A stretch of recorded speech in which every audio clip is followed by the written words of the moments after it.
Alhamdulillahi wassalatu wassalam ala rasulillah wa ala alihi wa ashabihi wa man walah. Asyhadu an la ilaha illallah wahdahu la syarikalah wa asyhadu anna muhammadan abduhu wa rasuluhu la nabiyya ba'dah.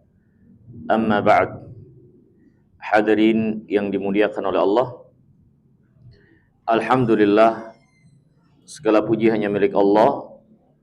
Atas segala nikmat dan karunia-Nya, kita kembali dipertemukan di kesempatan yang berbahagia ini.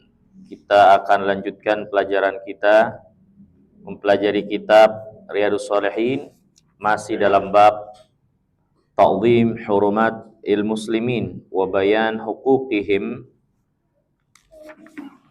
penjelasan tentang besarnya kehormatan seorang muslim serta hak mereka, dan juga perintah untuk bersikap lemah lembut serta menyayangi mereka.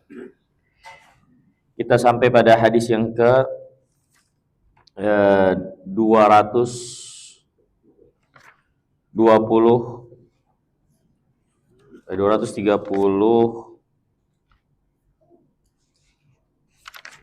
ya. 234 ya. Berkata Imam Nawawi rahimahullah, wa an Abi Hurairah radhiyallahu ta'ala an qala Rasulullah sallallahu alaihi wasallam, al muslim akhul muslim la yakhunuh wa la yakdhibuh wa la yakhdhuluh, kulul muslim alal muslim haramun irduh wa malu wa damuh, at-taqwa hahuna bihasbi imri'in minasyarri an yahkira akhahu muslim.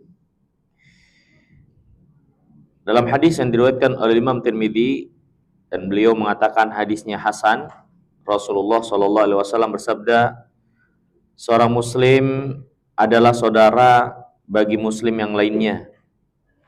Maka seorang muslim dengan muslim yang lainnya itu tidak mengkhianatinya. Yang dimaksud la yakhunu ay la yanqusu haqqahu. La yanqusuhu haqqahu, yakni tidak mengurangi hak dari muslim tersebut. Atau maksud dari tidak mengkhianatinya adalah menunaikan amanah dengan baik dari tanggung jawab terhadap seorang muslim, ya, karena mereka bersaudara. Jadi makna la yakhunu bisa berarti tidak mengurangi hak mereka atau tidak mengkhianati amanah ya, terkait dengan mereka. Wala yakdzibuh, dan juga tidak boleh membohonginya. Ya. La yakdzibu, kata para ulama, bisa bermakna tidak boleh mendustakannya. Artinya kalau dia berkata, hukum asalnya seorang muslim itu dibenarkan, dia jujur, kecuali ada qarinah, tanda-tanda dia itu bohong ya. Jadi la yakdzibu bisa dibaca la yukadzibu, yang berarti tidak mendustakannya. Kalau dia ngomong kita benerin, membenarkan. Hukum asalnya seorang muslim kita benarkan, kecuali ada tanda-tanda qarinah kalau dia bohong. Kalau enggak, ya dia ngomong apa kita percaya. Ya. Bisa juga bermakna la yakdzibuh. Jadi bisa dibaca la yukadzibuh, bisa dibaca la yakdzibuh. Kalau la yakdzibuh artinya tidak berdusta dalam berbicara kepada mereka, kepada seorang muslim. Wala yakhdhuluh, dan juga tidak boleh ditelantarkan, tidak menolong, tidak bela dia, menelantarkannya, enggak mempedulikannya, itu enggak boleh. Apa yang bisa kita lakukan memberi manfaat buat seorang muslim, maka ini tuntutan persaudaraan itu. Tanpa melihat mereka berbeda kulit, berbeda bahasa, ya, berbeda negeri, bangsa, mereka muslim, maka kita nggak boleh untuk menelantarkan mereka. Berusaha apa yang bisa kita lakukan untuk membantu, menolong, apalagi hanya sekedar beda masjid. Ya, sebagian orang mengukur dan mengkotak-kotakan dalam membantu seorang muslim beda pengajian. Kalau beda pengajian, maka nggak mau menolongnya. Semata-mata beda ustadz yang ngaji, dia bersamanya, nah ini seolah-olah udah beda status kemusliman. Ya. Dari mana ini semua dijadikan tolak ukur? Allah dan Rasulnya memerintahkan kita demikian. Kalau enggak, maka muslim dengan keadaan mereka berlebih kurang. Ada yang memang taat, ada yang kurang taat, ada yang kurang banget ketaatannya. Tapi mereka muslim bukan? Muslim, ada hak berarti untuk kita tidak menelantarkan atau tidak memperdulikannya. Kita nggak boleh melakukan itu.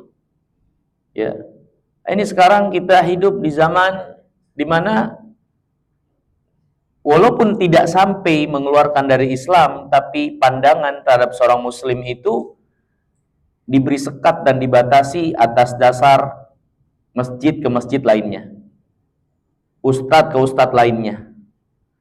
Kalau beda ustadz, seolah-olah itu muslim perjuangan. Ini muslim, yang satu muslim perjuangan. Ya, seolah beda identitas. Sangat aneh. Ya. Bahkan nanti kita akan mendapatkan hadis. Kalau memang saudara muslim kita lihat ya dia salah, keliru, ya ditolong. Unsur akhaka zaliman aw madluman. Tolong saudaramu yang berbuat zalim atau dizalimi. Yang zalim jadi tolong juga. Kalau memang dia salah, ya perbaiki kesalahannya. Di mana kesalahannya? Bukan malah membelakanginya atau menelantarkannya. Sebutkan kesalahannya untuk perbaikan. In yurida islahan yuwaffiqillah bainahuma wa sulhu khair. Kalau mereka ingin perbaikan, Allah berikan taufik dan damai. Perbaikan itu yang baik. Ya. Ini hadirin yang dimuliakan Allah. Sangat aneh ketika kita membaca firman Allah, wa'tasimu bihablillahi jami'an wala tafarraqu.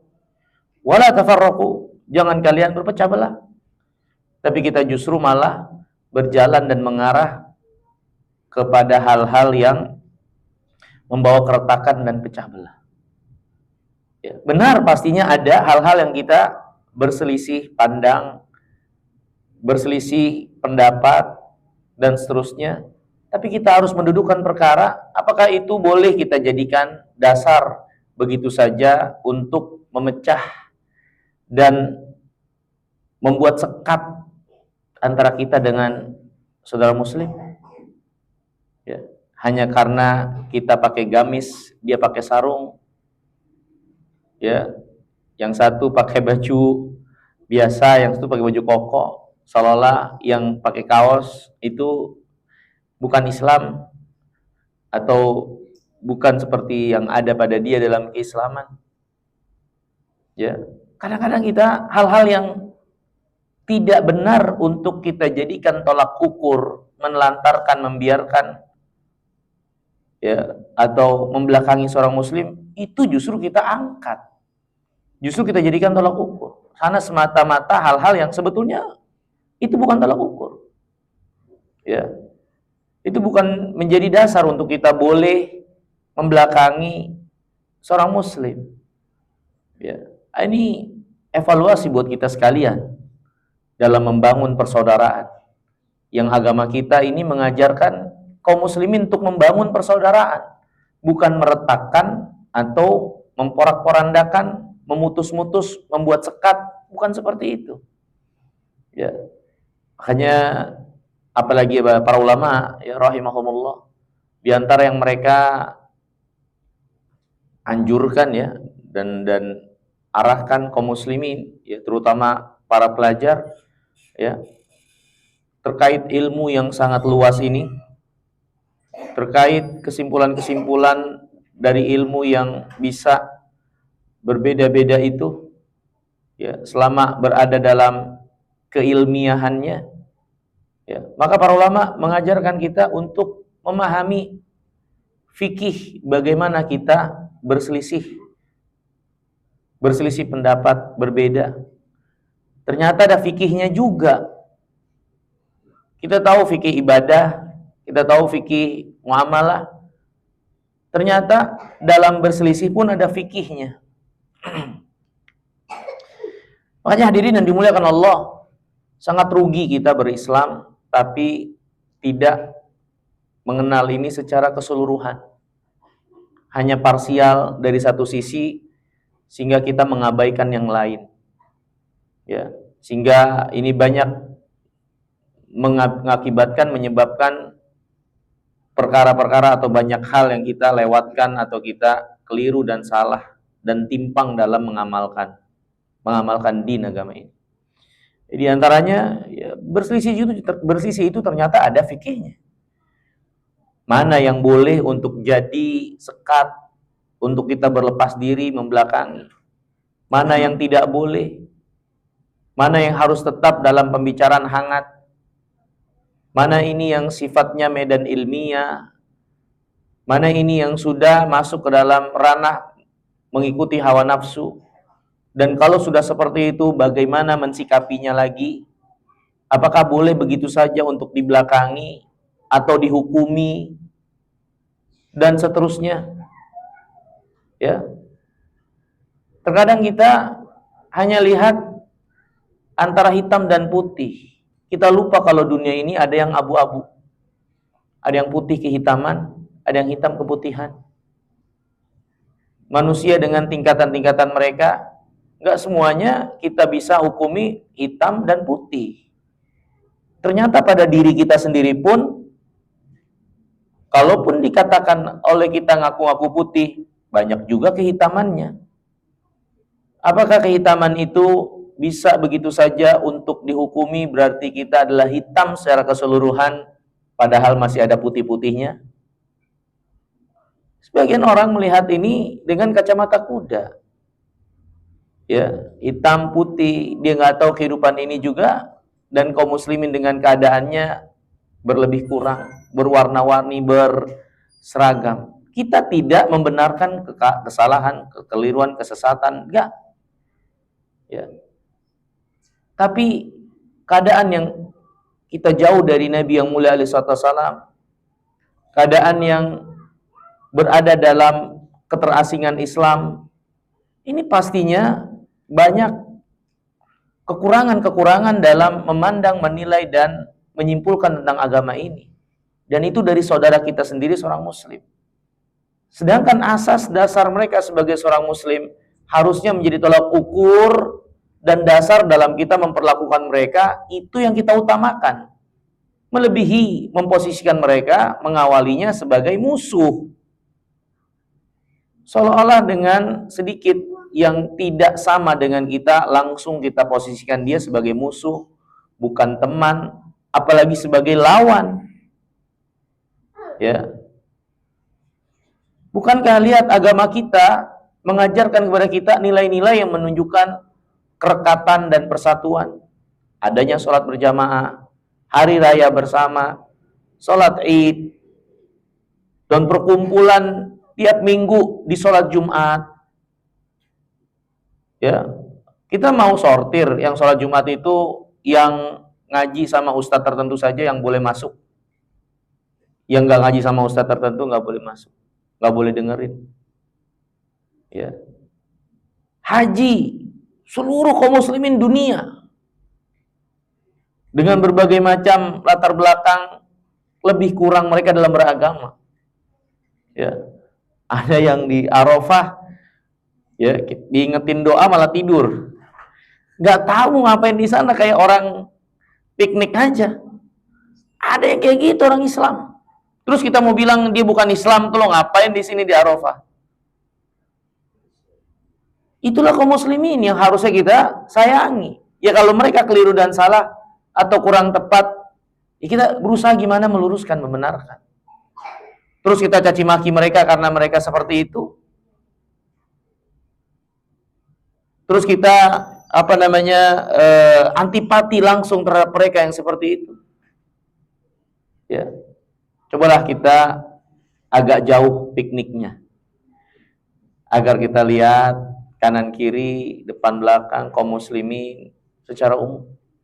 Kalau Allah anugerahkan kita nampak kita nggak tahu isi hatinya, karena kata Nabi dalam hadis ini juga, at-taqwa hahuna, takwa yang sesungguhnya di sini, di hati, di dada, yang nilai Allah. Ya penting kita lihat di hadapan kita saudara yang zahirnya muslim, mereka punya hak keislaman. Untuk kita perlakukan mereka sebagai muslim dan hak-haknya. Ya. Kita sendiri pun akhirnya bisa jadi justru menjadi orang yang gak ada nilai dalam ketakwaan di sisi Allah dengan perbuatan dan perlakuan kita seperti itu terhadap seorang muslim. Ya. Karena dengan kita memperlakukan kaum muslimin seperti itu, menelantarkan, merendahkan, atau tidak memperdulikan begitu saja hanya karena satu dua buah alasan yang sebetulnya nggak bisa dijadikan dasar, terus kita remehkan mereka, kemana penghormatan kita kepada Allah? Kenapa kita menghormati seorang muslim? Karena penghormatan kepada Allah, karena pengagungan kepada Allah, bukan semata-mata karena pribadi si muslim itu sebagai muslim, enggak. Tapi karena Allah yang muliakan dia dengan keislaman. Allah memuliakan orang Islam.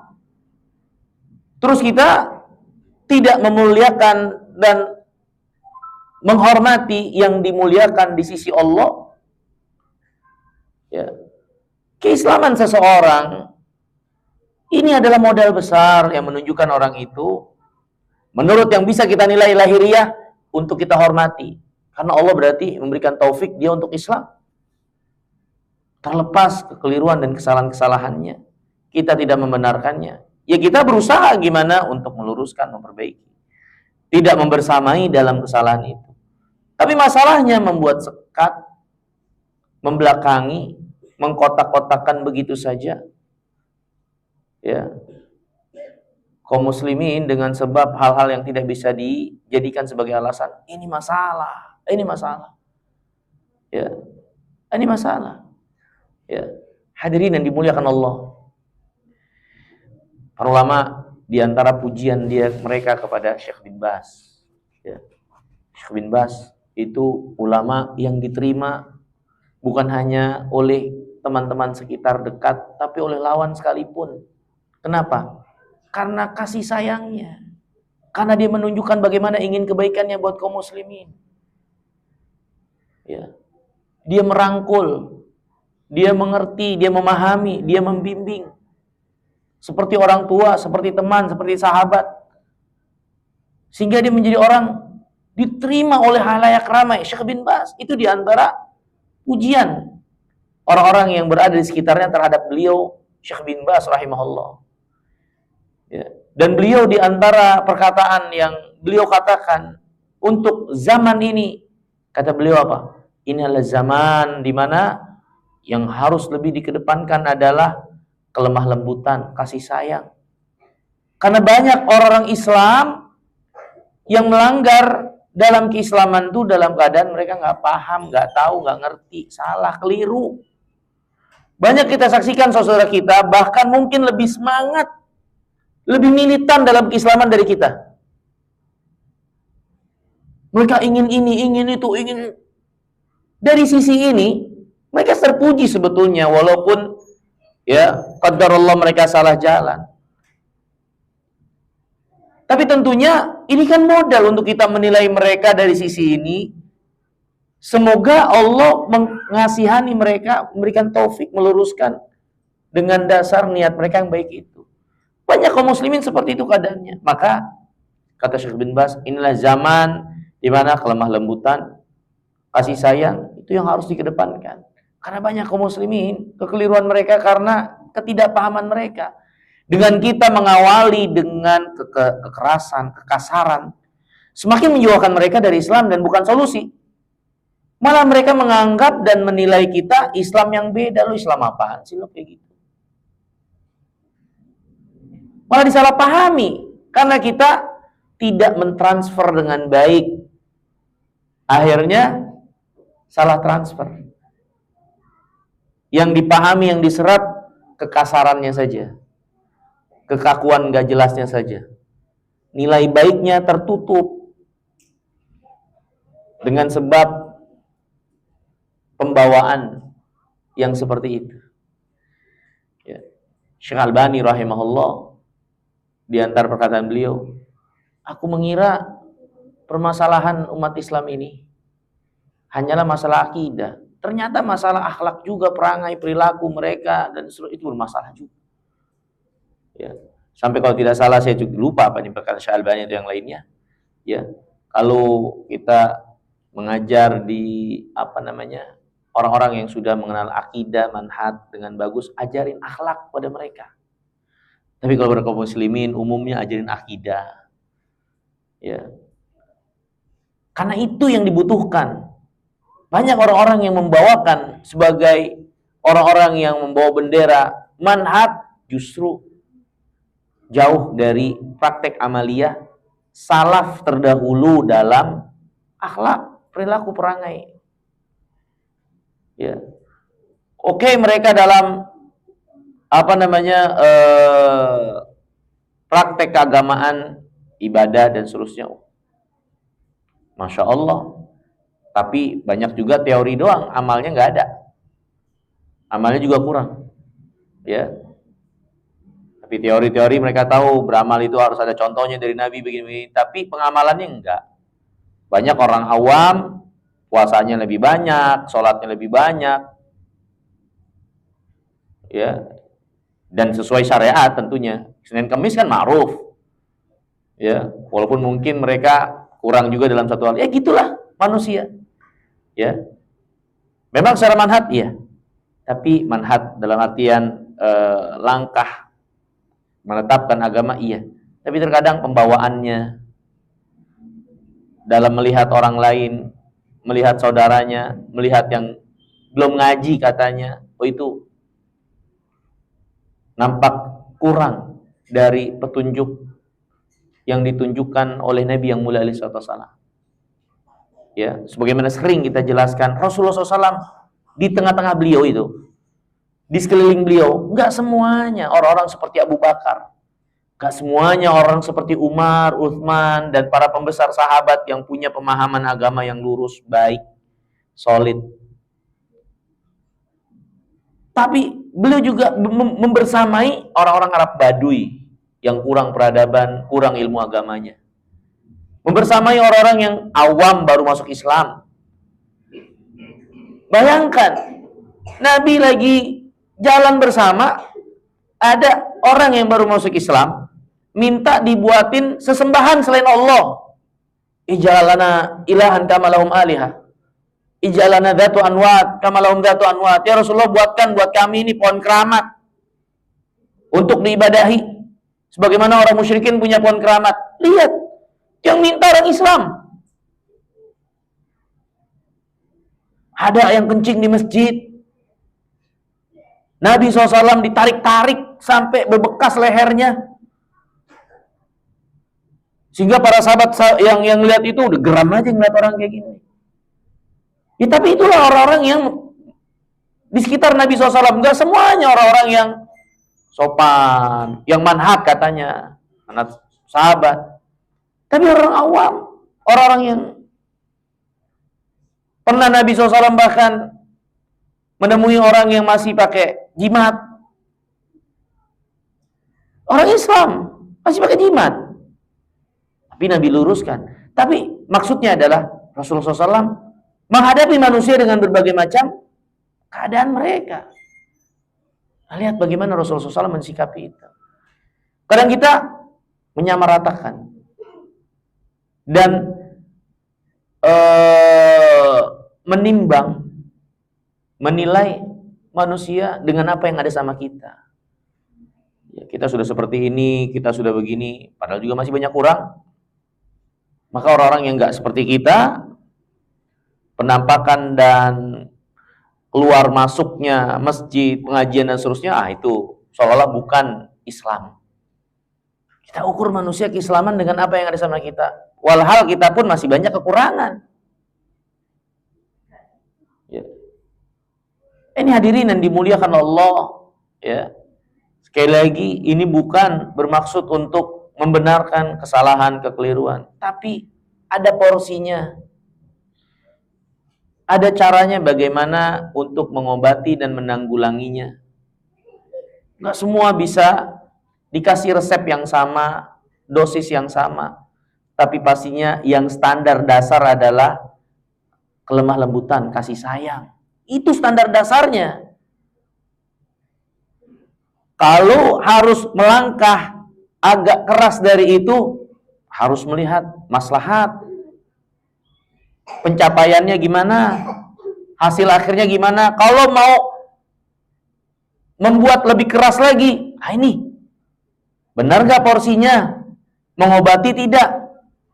Kalau enggak, kembali kepada hukum asal, ar-rifqu wal-lin, al-hil. Lihat Allah katakan kepada Nabi SAW, "Bima rahmatin minallah lintalahum." Karena rahmat Allah kepadamu, wahai Muhammad, engkau berlemah lembut kepada mereka. Lihat Nabi SAW lagi jalan, tangannya ditarik-tarik sama seorang wanita. Ya, bertanya ini dan itu, Nabi layani. Ya, Nabi layani orang itu. Mungkin kalau kita yang lihat, mau apa-apaan Nabi digituin. Ini seorang Nabi loh, ditarik-tarik kayak begitu. Lu nggak tahu apa? Mungkin kita udah marah duluan kayak gitu. Tapi Nabi SAW membiarkan orang ini ada hajat, ada butuh. Mungkin mau apa?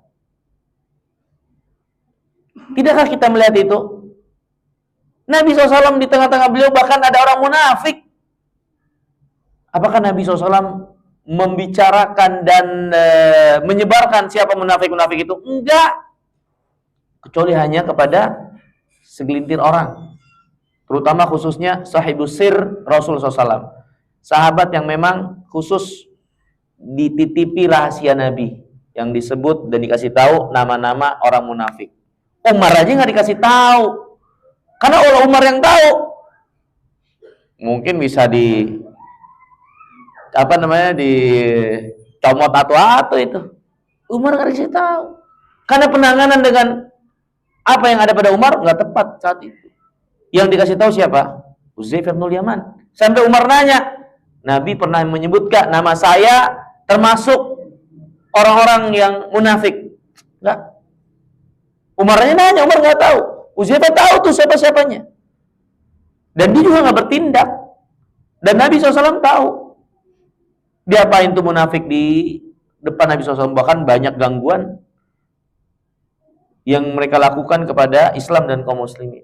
Tapi kan tindakan dan penanggulangan ada caranya. Nggak bisa main tebas, panggil, injek-injek, gebukin di halayak ramai, tinggalin begitu saja. Enggak. Apalagi ternyata orang-orang yang jelas-jelas sebagai munafik ini ternyata tokoh yang ditokohkan. Bayangkan,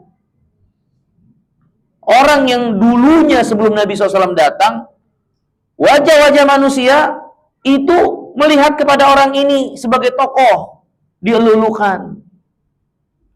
Datang Nabi SAW, wajah manusia pindah semua kepada Nabi SAW. Kalah pamor. Ya, yang tentu jauh lah dari Nabi SAW orang ini. Ya.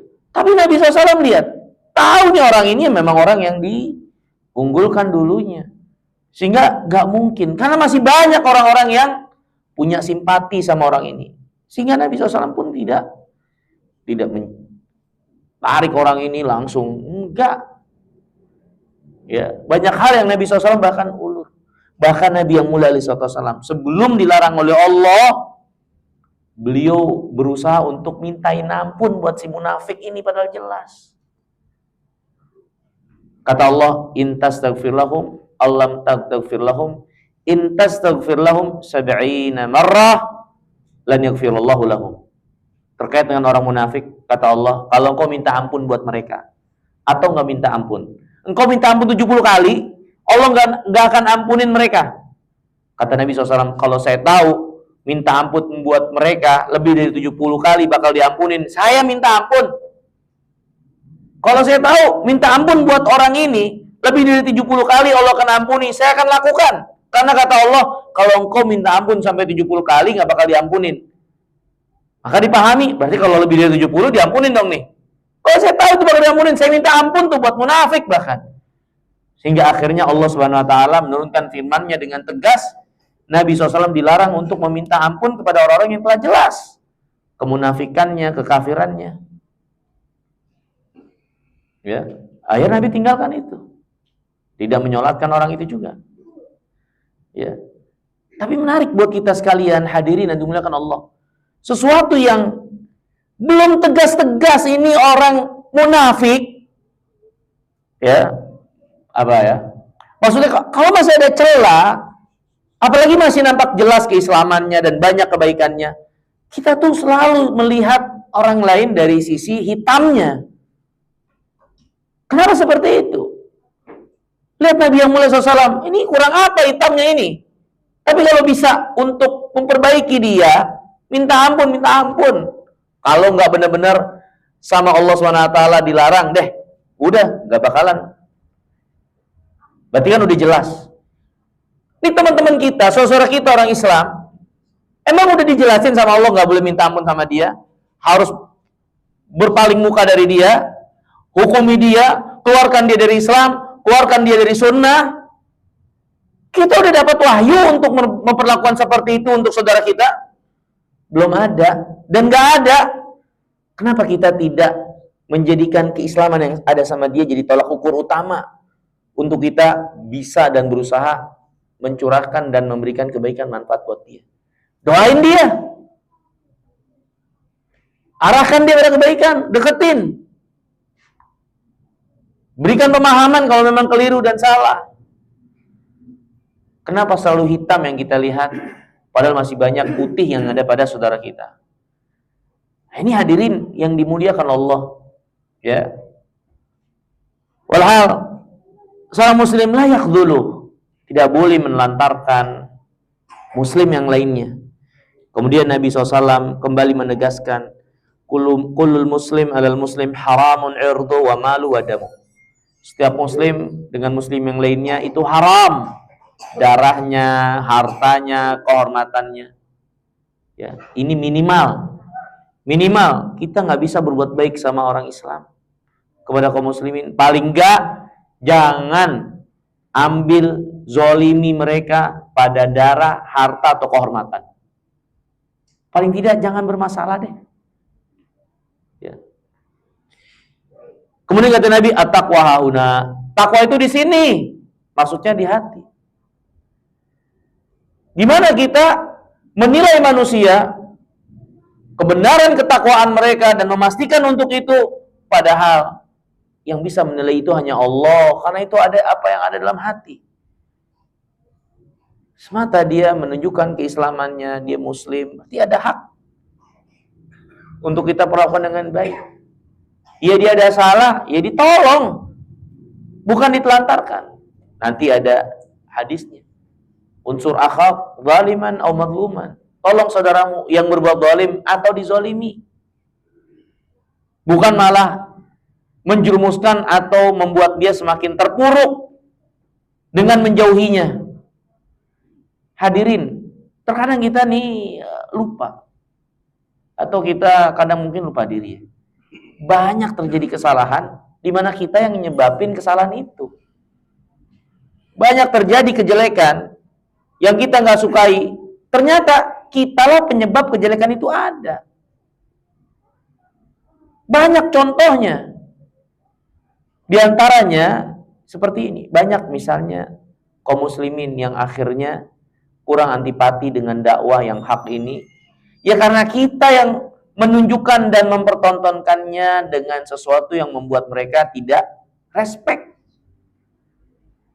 Ya akhirnya mereka gimana, mau lunak hatinya, mau melihat, mau mendengar, ya kita duluan yang membuat gap itu dari mereka. Ya.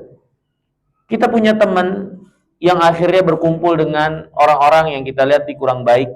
Ya karena kita nggak ngerangkul dia, coba rangkul dia. Akhirnya kan dia nggak berteman dengan teman yang buruk. Kitanya ninggalin dia, ya mau nggak mau dia cari siapa yang menghargai dia, bisa jadi teman buat dia. Tergiliran dia udah gabung sama orang lain, yang kita mempermasalahkan orang-orang kumpulan tersebut, baru kita ngomongin, wah dia gabung. Kenapa lu dulu nggak nemenin? Ya, kadang kita lupa banyak terjadi kekeliruan itu, ya kita juga sih gara-gara yang bikin gara-garanya. Dan kita selalu ngelihat tuh orang. Kita selalu ngelihat orang lain, dia yang salah, dia yang keliru, dia. Kita lupa diri gimana kita. Padahal kita tidak dibebankan terhadap apa yang ada pada orang. Amal dia, kerjaan dia, perbuatan dia, kita dibebankan apa yang ada sama kita.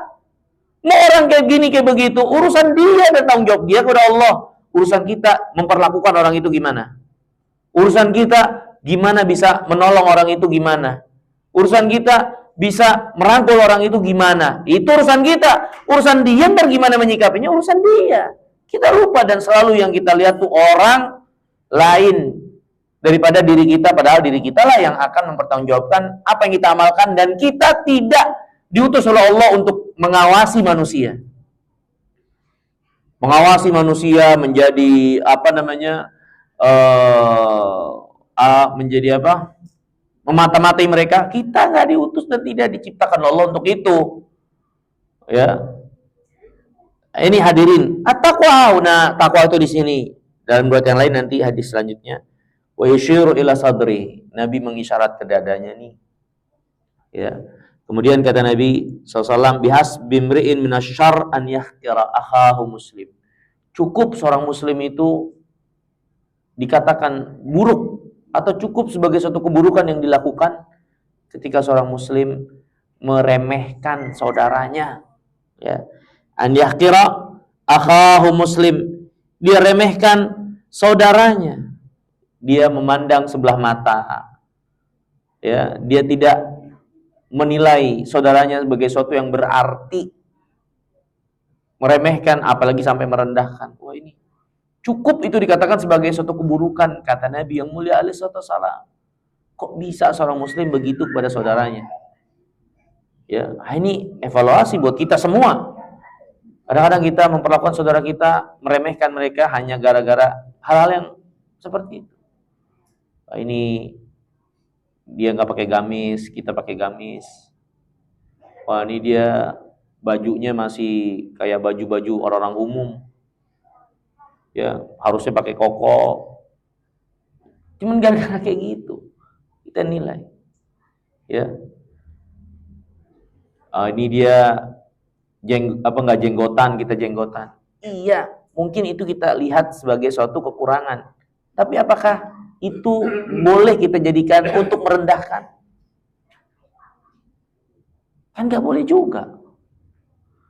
Ya kalau bisa kita ajak, kita kasih pengertian. Tapi kita juga nggak tahu masalahnya. Kadang orang itu ya punya masalah tersendiri. Ya, yang dia nggak mungkin melakukan itu karena tekanannya terlalu berat dan seterusnya. Bukan kita membenarkan kesalahannya. Tapi kita juga kan tidak dibenarkan untuk memaksakan ya seseorang untuk harus menjadi seperti yang kita mau, harus jadi seperti kita, enggak. Kita ajak, kita seru. Mereka belum bisa, belum mengamalkan, ya sudah. Mereka tetap saudara kita walaupun mereka belum mengiyakan ajakan kita.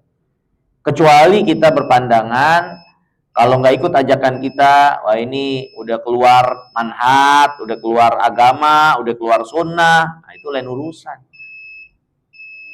Ya, nah, ini berarti standar kita yang mungkin nggak tepat atau keliru. Dan terkadang standar kita juga standar ganda. Kalau temen kita yang salah, yang dekat sama kita, nggak masalah. Tapi karena ini jauh, nggak ikut ngaji bareng, mungkin kesalahannya bahkan tidak lebih parah dari teman kita. Tapi karena ini tidak satu circle lah, ini yang kita singkirkan. Tapi ini satu lingkaran, padahal kesalahannya mungkin lebih berat, ini yang lebih kita pertahankan. Ini aneh berarti. Ya. Standar ganda kalau seperti itu, ya. Wallahu taala jalla wa ala. Mungkin ini yang bisa kita pelajari. Kurang lebihnya saya mohon maaf. Semoga yang sedikit ini bermanfaat. Subhanakallahumma bihamdika asyhadu an la ilaha illa anta astaghfiruka wa atubu ilaik. Assalamualaikum warahmatullahi wabarakatuh.